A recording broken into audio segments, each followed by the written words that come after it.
पालकची भाजी खायला एकदम पौष्टिक आहे असं आपण नेहमी म्हणतो, पण खायला टाळाटाळ केली जाते. तर पालकची आज आपण अशी भाजी बनवणार आहोत की सगळ्यांना आवडेल देखील आणि पुन्हा पुन्हा या पद्धतीने तुम्ही करून पाहाल. बनवताना इथे एक साहित्य घातलेलं आहे, ज्यामुळे पालकच्या भाजीची चव जी आहे ना ती खूप छान अशी येईल. तर सगळ्यात आधी पालक निवडून घ्यायचा आहे, पाण्यामध्ये स्वच्छ असा धुवून घ्यायचा आहे. धुवून घेतलेली भाजी चाळणीमध्ये पाणी निथळण्यासाठी ठेवायचं आहे आणि पाणी निथळल्याच्या नंतर मग आपल्याला ही कापून घ्यायची आहे. आता तोपर्यंत इथे घरामध्ये ओल्या लाल मिरच्या होत्या, म्हणून 3 लाल मिरच्या आणि 10 ते 12 लसूण पाकळ्या मिक्सरमध्ये अशा जाडसर वाटून घेतलेल्या आहेत, किंवा याऐवजी हिरवी मिरचीचा देखील वापर करू शकता. लसणाचं प्रमाण ना इथे थोडंसं जास्तच घ्यायचं आहे, म्हणजे चव आहे ना भाजीची मस्त अशी येते. तर बाकी सगळी तयारी झालेली आहे. तर कढईमध्ये इथं 2 चमचे तेल गरम करून घेतलेले आहे. तर सगळ्यात आधी पाव छोटा चमचा मोहरी टाकलेली आहे, पाव छोटा चमचा जिरं टाकलेलं आहे. गॅसची फ्लेम थोडीशी बारीकच ठेवायची आहे, म्हणजे फोडणी जी आहे ना जळणार नाही, व्यवस्थित परतली जाईल. जिरी मोहरीच्या नंतर याच्यामध्ये वाटण करून घेतलेली हिरवी मिरची आणि लसूण टाकलेलं आहे. तिखट किती हवं आहे त्या पद्धतीला आपल्याला प्रमाण ठेवायचं आहे. आता गॅस लो फ्लेमवर आहे, तर चांगलं असं परतून घ्यायचं आहे. तर थोडीशी तिखट अशी भाजी खायला छान लागते. आणि यामध्ये एक मिडियम साईजचा बारीक कांदा असा कापून टाकलेला आहे आणि तो असा हलकासा सोनेरी मऊ होतपर्यंत आपल्याला परतून घ्यायचा आहे.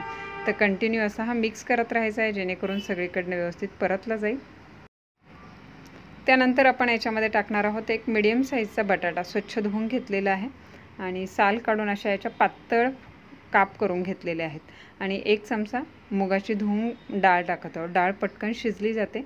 तर कांदा, बटाटा आणि मुगाची डाळ टाकलेली आहे. आता हे सगळं असं वाफेवर चांगलं परतून घ्यायचे आहेत. बटाट्याच्या पातळ पातळ काप केलेले आहेत, त्याच्यामुळे हे लवकर शिजले जातील. हे मिक्स करून घेतल्याच्या नंतर याच्यावर झाकण ठेवलेलं आहे. लो फ्लेमवर एक वाफ येतपर्यंत हे शिजवून घेतलेले आहे, म्हणजे बटाटा आणि डाळ जी आहे ना व्यवस्थित अशी शिजली जाईल. पालकला फार कमी वेळ लागतो शिजायला, बटाट्याला जास्त वेळ लागतो. ते जास्त पालक शिजला जाऊ नये म्हणून सगळ्यात शेवटी पालक टाकणार आहोत. आता इथं झाकण काढल्याच्या नंतर चवीपुरतं मीठ टाकलेलं आहे आणि छोटा पाव चमचा हळद पावडर टाकलेली आहे आणि 2 चिमूट हिंग टाकलेलं आहे. आता हे मिक्स करून घेऊया. तर पातळ फोडी असल्यामुळे बटाटा जो आहे ना लवकर शिजला जाईल, वेळ लागणार नाही. सगळं मिक्स करून घेऊया. मिक्स केल्याच्या नंतर पुन्हा एकदा हे वाफ येण्यासाठी ठेवूया, म्हणजे बटाटा चांगला असा शिजला जाईल. पालक जास्त जरी शिजली ना तरी चवीमध्ये फरक पडतो. त्याच्या बटाटा चांगला शिजत आल्याच्या नंतरच पालक आता आपण इथे ॲड करत आहोत. तर ही कट केलेली पालक याच्यामध्ये टाकलेली आहे. टाकल्याच्या नंतर लगेच मिक्स वगैरे करायची घाई करायची नाही. फक्त वरून अशी ही बटाट्यांवर सगळीकडे अशी ही पसरून ठेवलेली आहे.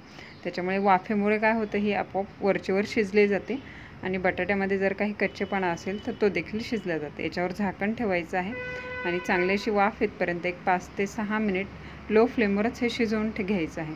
5 ते 6 मिनिटानंतर पाहू शकता पालक इथे वाफेनेच बऱ्यापैकी मऊ झालेली दिसत आहे आणि क्वांटिटी जी आहे ना ती देखील कमी झालेली दिसत आहे. आता याच्यामध्ये आपण एक साहित्य ॲड करणार आहोत, ज्यामुळे पालकची चव जी आहे ना खाताना एकदम छान अशी लागेल. पालकला स्पेशली अशी कुठली टेस्ट नाही आहे, खाताना मिळमिळीतपणा लागतो. तर तो लागू नये आणि चव छान यावी म्हणून 1 चमचाभर लिंबाचा रस टाकायचा आहे. त्यामुळे काय होईल, भाजीचा कलर देखील एकदम हिरवागार राहील आणि चव देखील पालकची एकदम मस्त अशी लागेल. आता हे सगळं मिक्स करून घेऊया. तर बटाटा जो आहे ना आपला ऑलमोस्ट शिजत आलेलाच होता. त्यानंतर आपण हे पालक ॲड केलेलं आहे. गरज वाटत असेल तर 2 छोटे चमचे पाणी इथे तुम्ही ॲड करू शकता. त्यानंतर इथे 1 चमचा भाजलेल्या शेंगदाण्यांचा जाडसर कूट टाकायचा आहे. कूट टाकल्यामुळे चव जी आहे ना भाजीची छान लागते. आता मिक्स करण्यासाठी काय आहे, चमच्याऐवजी काटा किंवा दांड्याने असं हे मिक्स करायचं आहे, म्हणजे शेंगदाण्याचा कूट जो आहे ना सगळ्या भाजीमध्ये व्यवस्थित असा मिक्स होतो. यामध्ये आपण कांदा, बटाटा आणि मुगाची डाळ टाकलेली आहे. यापैकी जर तुम्हाला काही स्किप करायचं असेल तर स्किप करून देखील ही भाजी बनवू शकता. चवीला छानच होते. फक्त थोडीशी तिखटपणा भाजीमध्ये ठेवायचं आहे. मुलं देखील आवडीने ही भाजी खातील.